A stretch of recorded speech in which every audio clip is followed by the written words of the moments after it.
The room is quiet. Outside, the town of Salon-de-Provence rests in the particular stillness of a southern French night. The kind of silence that settles in when the heat has finally broken and even the insects have gone still.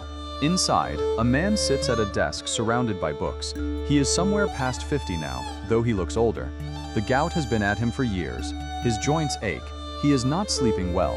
In front of him is a brass bowl, and he has been staring at water, or perhaps at flame. The accounts differ, and he himself never specified, in a kind of deliberate calm he has trained himself to inhabit. Then he picks up his pen and writes 4 lines. They rhyme.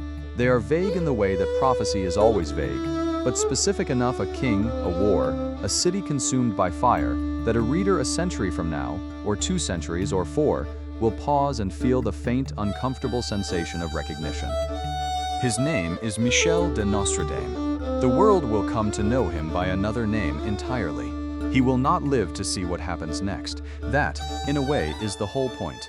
To understand Michel de Nostredame, it helps to understand the particular part of France he came from, and the particular moment in history into which he was born. The year was 1503.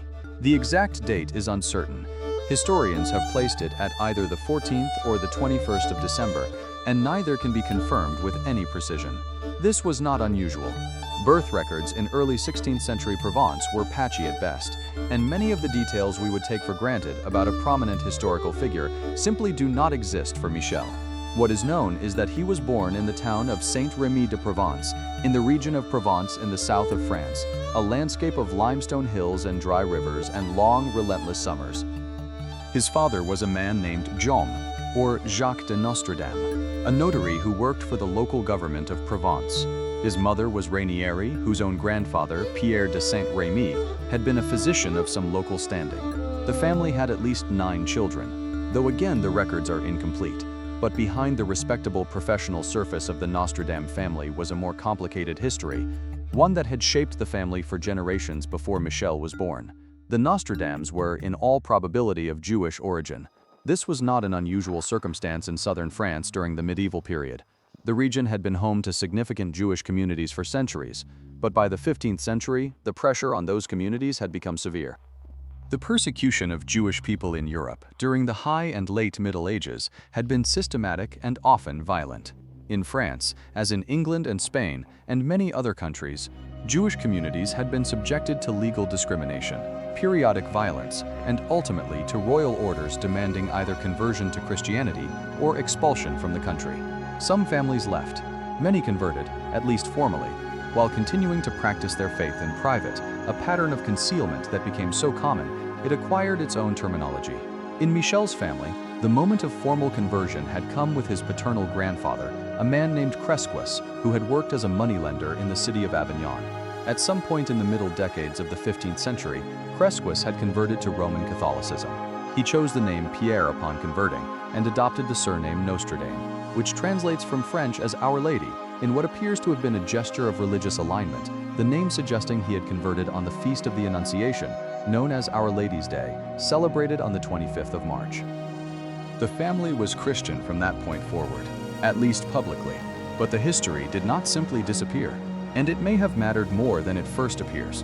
Running through Jewish intellectual and religious life in medieval southern France and Spain was a powerful tradition of mysticism and esoteric thought.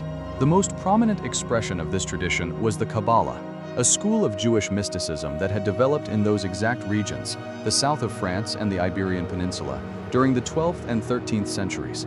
The Kabbalah was concerned with deep questions about the nature of God and creation, and it produced a body of literature that was dense, symbolic, deliberately difficult to parse, and frequently apocalyptic in its imagery.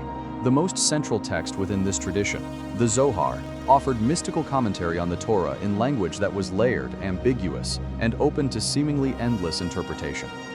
Scholars studying Nostradamus's later writings have long noted the influence of this tradition on his work, the tendency toward concealment, toward language that operates on multiple levels simultaneously, toward apocalyptic imagery and cyclical views of history. Whether Michel consciously drew on a family heritage he may only have known in fragments, or whether these intellectual currents simply reached him through the general culture of southern France, it is impossible to say with certainty. But the convergence is there. For now, though, he was a child in a provincial town. The bigger world would find him soon enough. Almost nothing is known about Michel's childhood in any concrete detail.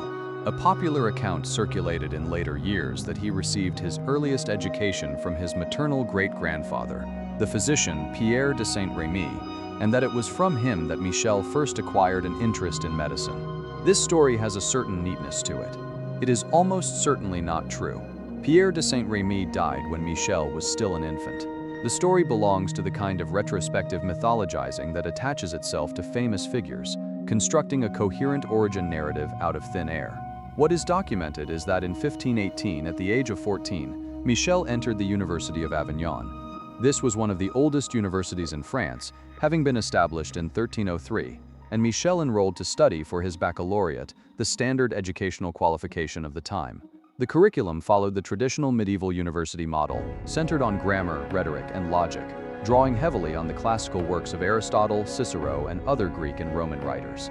It was a fundamentally literary education, oriented toward the manipulation of language and the construction of arguments rather than toward any practical or scientific discipline. His time at Avignon did not last long. The bubonic plague broke out in southern France in the late 1510s, and the university authorities made the standard decision of the era. They closed the institution. In a world without the medical tools to contain or treat the disease, removing people from the crowded conditions of a city or a university was one of the few practical responses available. Students and faculty dispersed. For Michel, this enforced interruption became a formative period. He began to travel, moving around Western France and perhaps beyond, and it was during these years that he began his informal training as a physician and apothecary. The details of precisely where he went and what he learned are lost, but the state of medical knowledge at the time can be reconstructed with some confidence, and it is important to understand it clearly. Medicine in the 1520s was not medicine in any sense that would be recognizable today. The scientific revolution, the period in which systematic empirical methods were applied to the study of the natural world, still lay a century or more in the future. The practice of treating illness was governed instead by a framework inherited from Greek and Roman physicians, most importantly from a man named Galen, who had practiced in the 2nd century AD and whose writings had been accepted as medical authority throughout the medieval period. Central to this framework was the theory of the four humors, the idea that the body's health was maintained by the proper balance of blood, phlegm, yellow bile, and black bile. When illness occurred, it was understood as a disruption of this balance, and the treatments employed were designed to restore it. Bloodletting, the deliberate removal of significant quantities of blood from a sick patient, was perhaps the most widespread treatment of the era, applied to conditions ranging from fever to plague to mental disturbance. Its medical efficacy was essentially zero. It weakened patients who were already ill, and in many cases accelerated their deaths. The rest of the physician's toolkit was not much better. Folk remedies of varying usefulness, limited surgical interventions, and a faith in certain herbs and preparations that were more rooted in tradition than in any tested understanding of how they worked. And meanwhile, the diseases themselves, plague, smallpox, typhus, dysentery, were present without any effective vaccine or antibiotic to counter them. A world without penicillin is a world in which minor infections can become fatal. A world without vaccines is a world in which epidemic disease can kill a third of a city's population in a single season. This was the world Michel was entering as a young physician.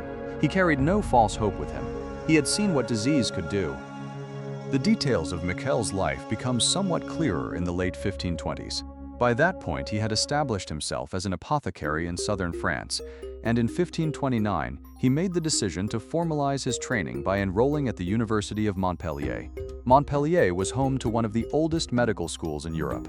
Founded in the 12th century, it had trained physicians for centuries and carried a reputation across the continent. For Michel, it represented a chance to place his practical experience within an established intellectual framework. It did not work out as planned. Within weeks of his arrival, the university authorities discovered that Michel had previously worked as an apothecary, a manual trade. This was a direct violation of the university's statutes, which prohibited students from having engaged in such occupations before enrolling. Whatever the reasoning behind the rule, its application was strict. Michel was expelled. The expulsion order has survived.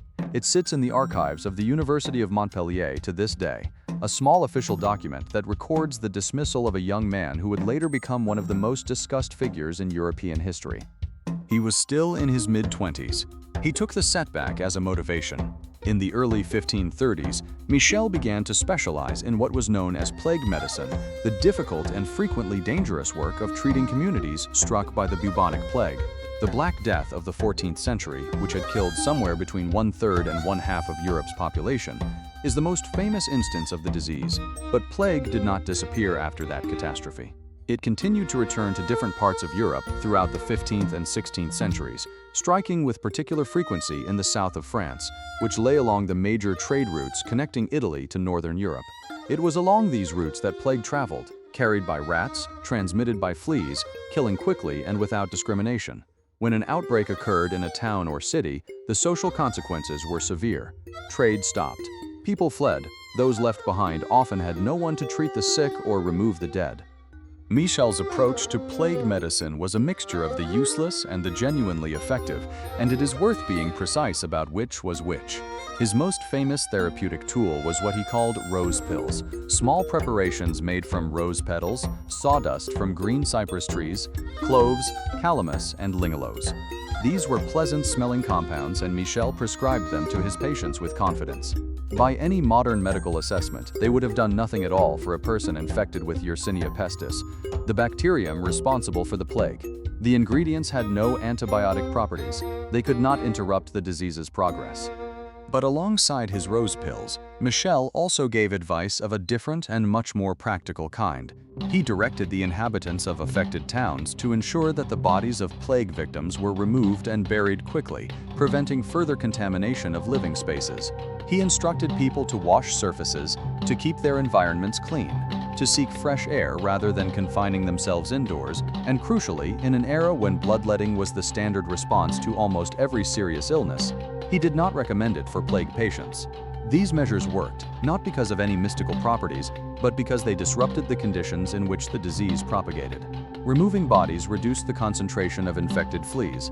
Cleaning surfaces helped. Avoiding the confined, crowded, poorly ventilated conditions in which plague thrived was sound advice. The rose pills were theater. The sanitation was real medicine, and so his reputation grew. In the early and middle 1530s, communities across southern France began calling on Michel when plague arrived. His name circulated as a man who could help. When plague struck the city of Aix, the capital of Provence, in the late 1530s, he was summoned there and worked with the city authorities to bring the outbreak under control. In gratitude, the city granted him a pension for life.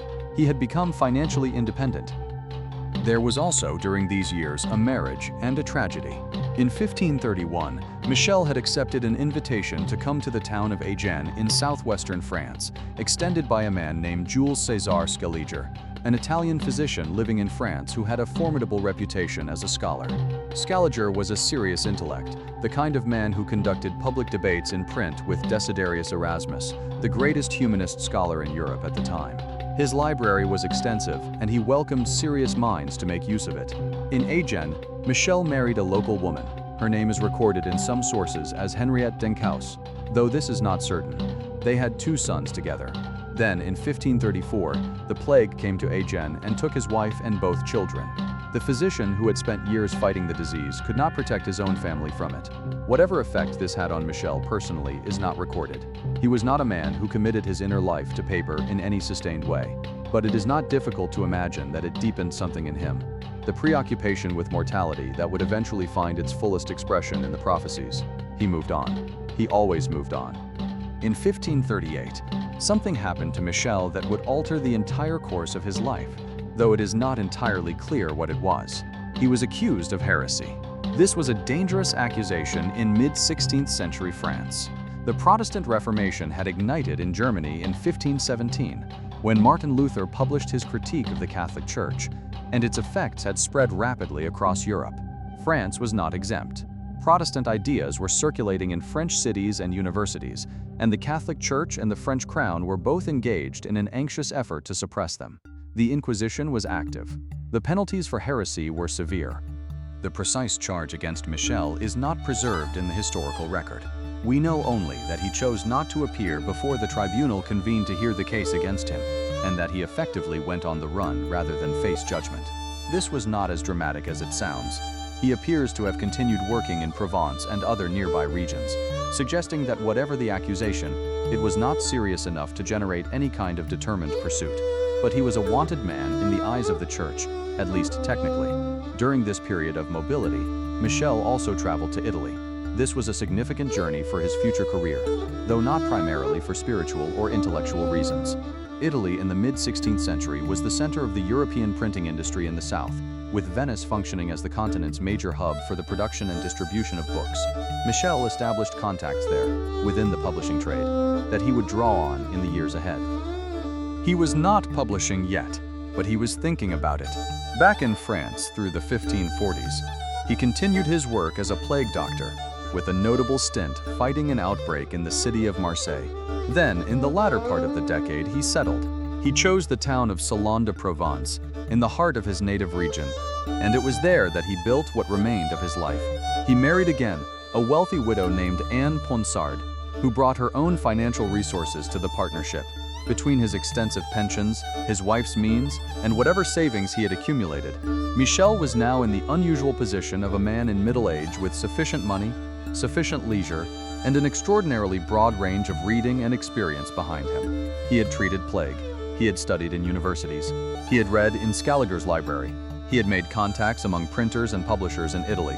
He had thought about language, about prophecy, about the cyclical nature of disaster. He had watched people die by the hundreds. He sat down at his desk in Salon-de-Provence and began to write. Michel's writing career began in 1550 with the publication of an almanac. Almanacs were the dominant cheap publication of 16th century Europe. Books proper were expensive to produce and purchase, but small pamphlets of 8, 16, or 32 pages could be mass-produced quickly and sold at prices that ordinary people could afford.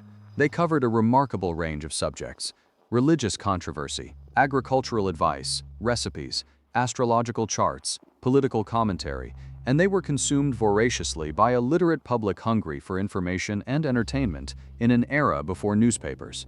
Michel's first almanac was an astrological one, organized around predictions for the coming year.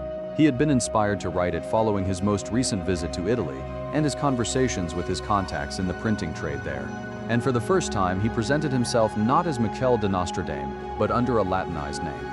He called himself Nostradamus. It was a calculated act of self-presentation. Latinized names were associated with scholarship, with classical learning, with the world of humanist letters that had transformed European intellectual culture over the previous century. By adopting this name on the cover of a published work, Michel was positioning himself within a specific tradition, not as a provincial plague doctor from southern France, but as a scholar and thinker of European stature. The almanac sold well. He published another one the following year, and another the year after that. It became an annual practice. Copies of most of these almanacs have not survived to the present day. The cheap ephemeral publications of the 16th century were not generally treated as precious documents worth preserving, but we know enough about their general structure to understand what they contained. Each almanac was organized around 12 quatrains, 4-line rhyming poems, one for each month of the coming year. Each offered a prediction for that month, framed in language that was deliberately esoteric, layered, open to multiple readings. The predictions dealt with weather, political affairs, conflicts, deaths of prominent figures. They were couched in classical allusions and astrological references, and occasionally in direct imagery of a sufficiently vague kind that a great many different events could satisfy them. They were instantly popular, and not just with ordinary readers. The educated, the wealthy, and the powerful were drawn to them as well, which was perhaps the more important development. Even as he was producing his annual almanacs in the early 1550s, Nostradamus was working on something far more ambitious. The almanacs were a format, but they were limited, 12 quatrains per year, tied to a specific calendar. What he was envisioning was a much larger structure. Hundreds of quatrains organized into groups of 100, centuries he would call them, covering not one year but centuries of human history, stretching from his own time into a distant and largely terrible future. He worked on this project through the early and middle 1550s, and in 1555, in the city of Lyon, the first edition appeared. He titled it the Prophecies. The first volume contained 353 quatrains and a preface. This was not the complete work, that would not be assembled and published until 1568, 2 years after his death, but it was enough to establish the essential character of what he was doing, and to introduce it to an audience that proved immediately fascinated. What exactly did Nostradamus write? The Prophecies in their final form consist of 942 quatrains, organized into 10 groups of roughly 100 poems each. They were published in fragmentary form through the 1550s and early 1560s, with the first complete edition appearing posthumously in 1568. The question of whether all 942 quatrains are entirely the work of Nostradamus himself has been debated, with some scholars suggesting that a small number of quatrains added to the 1568 edition may have been written by someone else, but the overwhelming majority are his. The language is dense and deliberately difficult. Nostradamus wrote primarily in a kind of archaic French, but he wove in passages of Provençal, Italian, Latin, and Greek. He used classical place names, the Roman designations for regions and cities rather than their contemporary equivalents, which adds a layer of obscurity for any reader who does not know what the Romans called various parts of Europe. He employed figures from classical mythology without explanation, assuming a readership that would recognize Hannibal or Juno or Mars without assistance. And throughout, he maintained a tone that is simultaneously urgent and elusive, the prose equivalent of something glimpsed from the corner of the eye. A sample of his writing gives a sense of the texture. One of the very first quatrains in the collection reads, "When the litters are overturned by the whirlwind and faces are covered by cloaks, the new republic will be troubled by its people. At this time the reds and whites will rule wrongly." This is characteristic Nostradamus. Political language, social disruption, a set of images that are vivid enough to feel significant but not specific enough to anchor to any single event.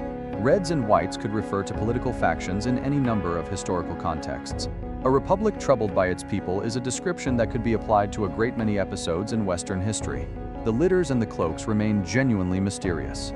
Another passage from later in the 1st century of quatrains reads, "At the time Cyprus will be frustrated of its relief by those of the Aegean Sea, old ones slaughtered, but by speeches and supplications their king seduced the queen more." Here the geography is more specific, Cyprus, the Aegean, but the action described is sufficiently general that a determined reader could fit it to any number of events in the long and troubled history of the Eastern Mediterranean. The topics covered are consistent throughout: wars and the fall of kingdoms, the fates of monarchs and dynasties, plagues and famines and droughts, celestial phenomena treated as omens, the movements of armies and fleets. Nostradamus was preoccupied by catastrophe. The prophecies are not a work of optimism. They constitute something more like a sustained meditation on the persistence of human disaster. The idea that war, plague, famine, and political collapse are not aberrations but regularities, cycling through human civilization with the same grim periodicity as the seasons. This vision, bleak as it is, had intellectual predecessors and context. The scholars who have studied Nostradamus's prophecies most carefully have identified specific sources that he drew on extensively. Some of these were classical historical works, the lives of the Roman emperors as recorded by Suetonius, the biographical essays of Plutarch, the historical chronicles of various ancient Greek and Roman writers. Nostradamus was not inventing a vision of historical chaos out of thin air.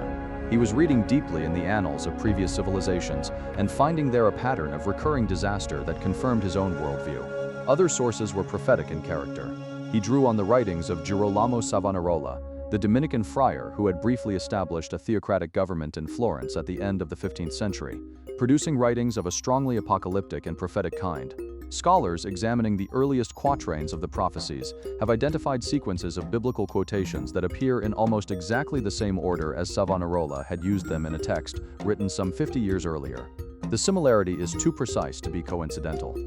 He also made extensive use of a text known as the Mirabilis Liber, the Miraculous Book, a compilation of prophetic writings by Christian saints and theologians that had been assembled over several centuries and first published in France in 1522.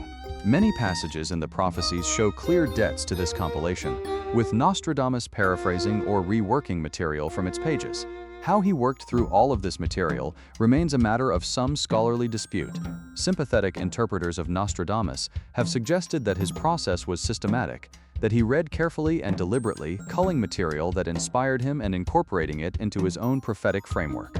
More skeptical scholars have proposed something less controlled, that he simply opened books at random pages and made whatever he found there into a quatrain.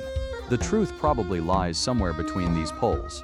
What is clear from the one or two surviving accounts of his actual working method, written by Nostradamus himself, is that he deliberately sought a state of mental calm and stillness before writing. There is no account in his own words of visions, trances, divine inspiration, or mystical experience. He described a process of quieting his mind, establishing a kind of receptive peace, and then working.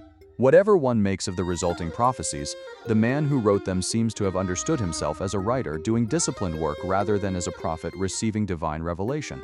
He said as much explicitly. He denied, on more than one occasion, that he was a prophet. To read Nostradamus properly, or at least to read him with any hope of understanding what he was actually doing, requires some immersion in the intellectual culture of 16th century Europe, because that world was profoundly different from our own in ways that are easy to underestimate. The 16th century was a period of extraordinary intellectual upheaval. In 1543, Nicolaus Copernicus published on the revolutions of the heavenly spheres, dismantling the ancient Greek model of a universe centered on the Earth and replacing it with one in which the planets, including the Earth, orbited the Sun. This was not merely an astronomical revision. It raised fundamental questions about the nature of existence, about humanity's place in creation, about the reliability of received wisdom and ancient authority.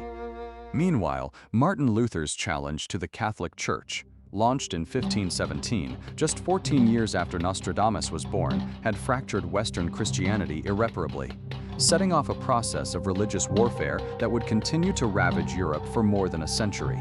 The certainties of the medieval church were no longer certain, and at the same time, the physical boundaries of the world known to Europeans were expanding with astonishing rapidity. Columbus had reached the Americas in 1492. Vasco da Gama had navigated around Africa to India in 1498. In the early 1520s, during Nostradamus's young adulthood, a Spanish expedition completed the first circumnavigation of the globe. The world was not what anyone had thought it was. In such an environment, no form of inquiry seemed definitively closed. Astrology, the belief that the movements of celestial bodies influenced events on Earth, was not a fringe practice. It was a serious discipline studied and practiced by educated men, consulted by kings and popes. Alchemy, the attempt to transmute base metals into gold, to discover the philosophical principles underlying material reality, was the occupation of serious scholars, including figures who would later be recognized as founders of modern chemistry. Hermeticism, the philosophical tradition associated with the mythological scholar Hermes Trismegistus, offered frameworks for understanding the relationship between the human mind, the natural world, and the cosmos that were widely respected. John Dee, the English mathematician, astronomer, and astrologer who served as an advisor to Queen Elizabeth I, was simultaneously doing genuine scientific work and attempting to communicate with angels. Giordano Bruno, the Italian philosopher who was eventually burned at the stake by the Inquisition in 1600, combined serious cosmological speculation with astrology and Hermetic mysticism. These were not divided worlds. They were aspects of a single expansive intellectual project. Nostradamus was part of this world. His prophecies are not best understood as the product of a con artist cynically exploiting a credulous public, nor as the authentic transmissions of a genuine seer. They are best understood as the work of a man deeply embedded in the intellectual culture of his time, a culture that saw no strict barrier between empirical inquiry, mystical speculation, classical scholarship, and prophetic writing. He was doing what serious people did in the 1550s. That his work was received with suspicion in some quarters is itself significant. The prophecies attracted accusations of occultism and dark magic almost immediately upon publication. There is some evidence that Nostradamus himself burned certain texts from his library in the mid-1550s, perhaps out of anxiety about the scrutiny his work was generating. He had been accused of heresy once. He had no desire to be accused again. His response to these suspicions was the language itself. By writing in a deliberate mixture of French, Provençal, Latin, Italian, and Greek, by employing classical references and archaic terminology that obscured his meaning, he made the prophecies difficult to condemn with any precision. If no one could agree on what a given quatrain meant, it was hard to charge its author with advocating a specific heresy. The vagueness was protective as much as it was prophetic. The Prophecies might have remained a moderately successful regional publication, read by educated people in southern France, and eventually forgotten, if not for a development that changed their trajectory entirely. Catherine de' Medici, Queen of France, read Nostradamus's almanac for 1555. Catherine was born in Florence into the most powerful banking and political dynasty in Italy. She had come to France in 1533 to marry the heir to the French throne, Prince Francis, and had eventually become queen consort in 1547, when Francis ascended as King Francis II. She was a woman of Renaissance Italian education and temperament, interested in astrology, fascinated by esoteric knowledge, and deeply anxious about the future. One of the quatrains in Nostradamus's 1555 almanac seemed to hint at a threat to the royal family. Catherine summoned him to Paris. This was a significant moment. Being summoned to the royal court was both an honor and a potential danger. A man accused of heresy had to be careful in such environments. But Nostradamus traveled to Paris and was received warmly. He offered interpretations and advice. Catherine was reassured, or at least sufficiently interested to want more. A correspondence began. Then, in 1559, her husband died. King Henry II was struck in the eye during a jousting tournament when a lance broke and a fragment penetrated through his visor, into his eye socket, and into his brain. He died from the wound 10 days later. And in the aftermath, Catherine and many others remembered that Nostradamus had written, in the Prophecies, that the young lion will overcome the older one, and that the means of this overcoming would involve a penetrating wound through the eye. It was a remarkable coincidence, or so it appeared. The specificity of the eye wound, the language of lion overcoming lion. Catherine, already a believer, became a devoted one. She became regent for her young sons in the years that followed, and under her patronage Nostradamus was elevated to the position of royal counselor and physician in ordinary to the young King Charles IX. He received an additional pension.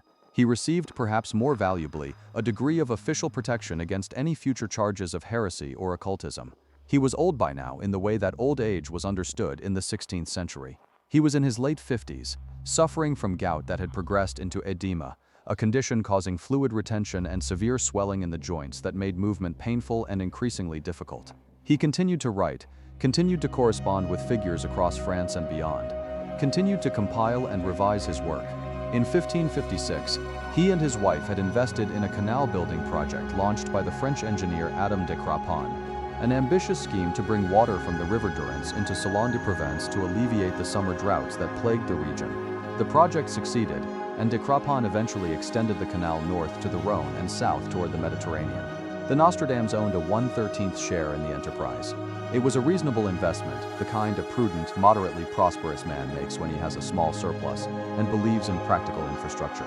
He was not wealthy by the standards of the French aristocracy. His home in Salon-de-Provence was a modest house that is still standing today. He had 6 children to provide for. His income came from his various pensions, from his published works, from his canal investment, and from the consultations and correspondence that occupied his later years. It was enough. It was the life of a comfortable professional, a scholar with an audience, a writer with a following, a man who had built something from nothing. By the summer of 1566, the illness had progressed to the point where he was putting his affairs in order. He made his will. He organized his finances. He bequeathed his estate, substantial but not lavish, as his executor noted, to his wife and children. Then, on the night of the 1st of July 1566, or the early hours of the 2nd, Michel de Nostredame died. A story circulated afterward that he had told his secretary, Jean de Chavigny, on the evening before his death that Chavigny would not find him alive at sunrise. It is a fitting anecdote, the prophet predicting his own end, and it has been repeated so many times that it has become essentially part of the biographical record. Whether it is true is another question entirely. He was buried in the Franciscan church in Salon-de-Provence. The reputation of Nostradamus after his death is a story of its own, a long, strange afterlife shaped by catastrophe and the human need to believe that catastrophe can be anticipated. His tomb had its own peculiar history.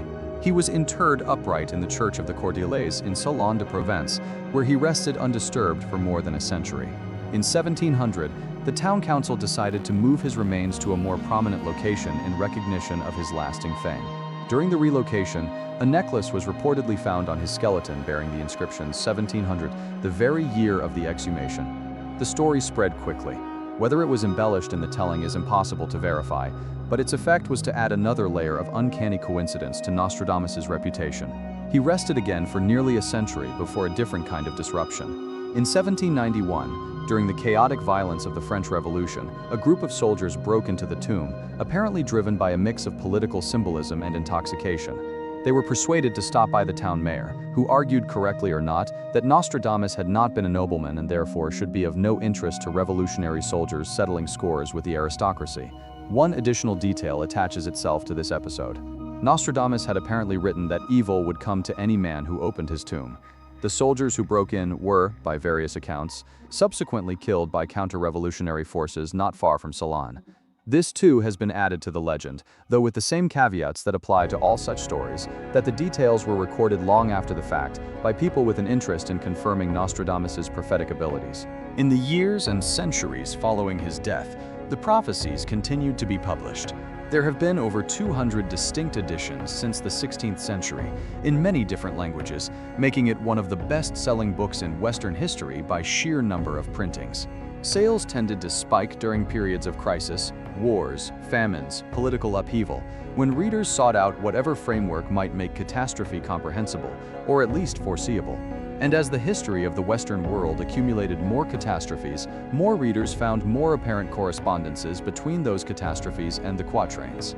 The Great Fire of London in September 1666, which burned through a vast portion of the medieval city in just a few days, brought renewed attention to a quatrain that referred to the blood of the just committing a fault at London, a great burning and scattering flame, and specific numbers that some interpreted as adding up to 66. The fire started in a baker's workshop on Pudding Lane, not through lightning as the quatrain describes. Very few people died. The specific details of the quatrain do not map cleanly onto the actual event, but the general image of London burning was enough. The French Revolution and the rise of Napoleon Bonaparte generated their own wave of Nostradamus interpretation. A series of quatrains referring to a time of great civil strife, followed by the emergence of a new ruler with a name never previously held by a French king, seemed to fit. Napoleon came from a Corsican family of Italian roots, not from any established French dynasty. Another passage spoke of Italy, Spain, and England, trembling at this new ruler's actions, which aligns broadly with the history of the Napoleonic Wars. Skeptics noted that any prolonged period of civil disorder tends to produce entirely new ruling dynasties, and that France's nearest neighbors would naturally be the first countries to find themselves in conflict with a newly aggressive France. The fit, they argued, was general rather than specific. The 20th century produced the most elaborate Nostradamus interpretations. A quatrain about a child born of poor folk from the depths of Western Europe, who would seduce many people by his tongue, and whose fame would spread to the east, was applied to Adolf Hitler. Hitler was Austrian by birth, from a modest background, and became the dominant political figure in Europe in the 1930s and early 1940s. Further quatrains were identified as corresponding to specific events of the Second World War, the fall of France, the unexpected alliance between Nazi Germany and the Soviet Union in 1939, the general sweep of military events across Europe. The nuclear bombings of Hiroshima and Nagasaki in August 1945 were identified in a passage referring to two cities experiencing scourges the like of which was never seen. The Kennedy assassination in 1963 brought another round of identification, a passage stating that, from on high, evil will fall on the great man, and that a dead innocent will be accused of the deed was widely cited in the aftermath of the events in Dallas. The phrase, "a dead innocent will be accused," was interpreted by some as a reference to Lee Harvey Oswald, who was killed by Jack Ruby before he could be tried. Others read it differently entirely. And then September 11, 2001, and a quatrain that circulated widely in the days after the attacks, describing two steel birds falling from the sky on the metropolis, a great scattered flame leaping upward, rivers of blood flowing within months. The image of aircraft as steel birds striking a great city is striking, and the subsequent wars in Afghanistan and Iraq did involve the shedding of blood on a large scale within months of the attacks.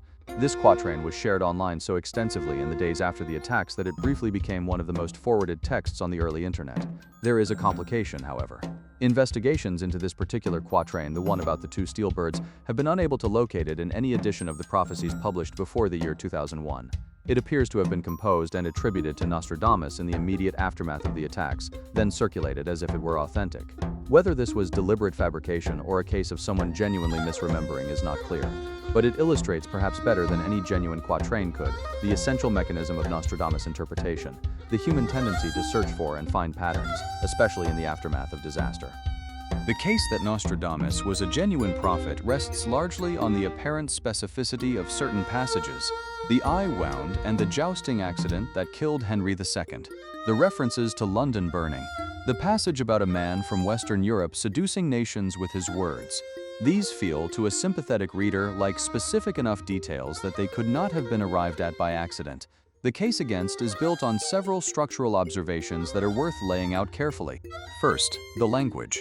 The quatrains are written in a way that is almost perfectly engineered for retrospective application, vague enough that they can be applied to many events, specific enough that once an event has occurred, a reader can find passages that seem to fit. The process works in one direction only, from event back to text, never from text forward to prediction. In no case in recorded history has a Nostradamus interpreter read a specific quatrain before an event and correctly identified what the quatrain would predict. The pattern is always retrospective. The event occurs, and then the appropriate quatrain is identified. Second, the names.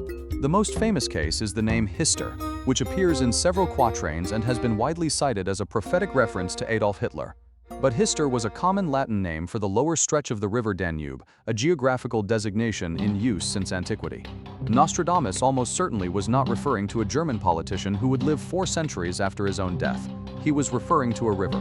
Similarly, many proper nouns and place names in the prophecies have been reinterpreted by later readers without any awareness of what those words meant in 16th century usage.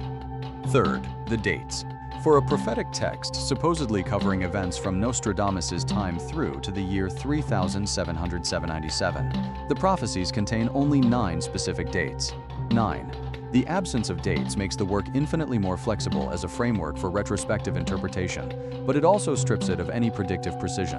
A prophecy that cannot be checked before the fact is not, in the strict sense, a prophecy at all. Fourth, the sources. The prophecies are not primarily original compositions. They are, to a significant degree, reworkings of material drawn from existing texts, classical histories, medieval prophetic compilations, biblical commentaries, the works of earlier seers. The passages that seem most prescient are often the ones most directly derived from earlier prophetic literature, which was itself constructed around images of recurring disaster that had already proven, over centuries of European history, to keep finding new applications. None of this means that reading the prophecies is a worthless exercise. As a document of 16th century intellectual culture, of the fears, preoccupations, and imaginative frameworks of a man who had spent his working life surrounded by death, they are genuinely illuminating. The obsessive cataloging of disaster, the cyclical view of history in which catastrophe repeats endlessly across centuries, the mixture of classical learning and prophetic ambition, all of this tells us something real about what it was like to think and write in early modern France. And the prophecies have attracted serious scholarly attention precisely because they are interesting in this way, not only as objects of popular fascination, but as historical documents. Scholars have traced his sources, analyzed his language, mapped his use of classical references and medieval prophetic literature. The picture that emerges is of a man of genuine learning and discipline, working within a specific intellectual tradition, producing a body of work that he himself described not as the revelation of a prophet, but as the product of careful study and mental practice. Nostradamus was not only the prophecies. The emphasis placed on that text in subsequent centuries has largely obscured the range of his actual output. In the 1550s, alongside the prophecies and his annual almanacs, he produced a study of Egyptian hieroglyphics under the title Oros Apollo. The text consisted of 182 verse epigrams drawing on the work of Horopollon of Mantheus, a Greek scholar who had written about hieroglyphics in 5th century Egypt. Nostradamus worked from a Latin translation of Horopollon's text and added occasional commentaries of his own. What is notable about this project is its subject. In the 16th century, Egyptian hieroglyphics were completely undeciphered. They would not be decoded until the 19th century, following Napoleon's Egyptian campaigns and the discovery of the Rosetta Stone. Nostradamus was studying a genuinely secret language, one that no one alive in his time could read, and writing about it. For a man whose intellectual interests centered on esoteric knowledge, there is something fitting in this fascination with a system of symbols whose meaning had been lost to history. He also composed practical works. A book on cosmetics and medicines, published in 1555, combined recipes for preserves, cosmetics, and pharmaceuticals in a way that reflects how porous the boundaries between these categories were in 16th century practice. A recipe for nutmeg oil, for instance, could serve equally as a food preparation, a medicinal compound, or a cosmetic ingredient. Nostradamus included recipes for whitening teeth, for making aphrodisiacs, for producing various preparations that had the dual character of cooking and chemistry. He also worked on a paraphrased translation of a medical text by Galen, the ancient Roman physician whose work had shaped European medicine for over a millennium. This was scholarly and practical work of a kind entirely continuous with his earlier career as a physician. Together, these works suggest a man of broad and restless intellectual curiosity, someone who was working across multiple fields simultaneously, driven by the same underlying interest in knowledge that had carried him from apothecary to plague doctor to royal counselor. The Prophecies were the most dramatic expression of this curiosity, but they were not its only one.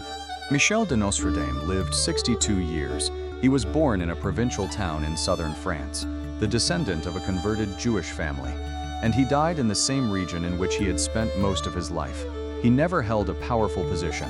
He never commanded armies or governed territories. He was a physician and a writer, and yet his name has not left human consciousness since his death in 1566. The Prophecies have appeared in more than 200 editions. They have been translated into dozens of languages. They have been referenced in Hollywood films, in television documentaries, in novels and video games and internet forums.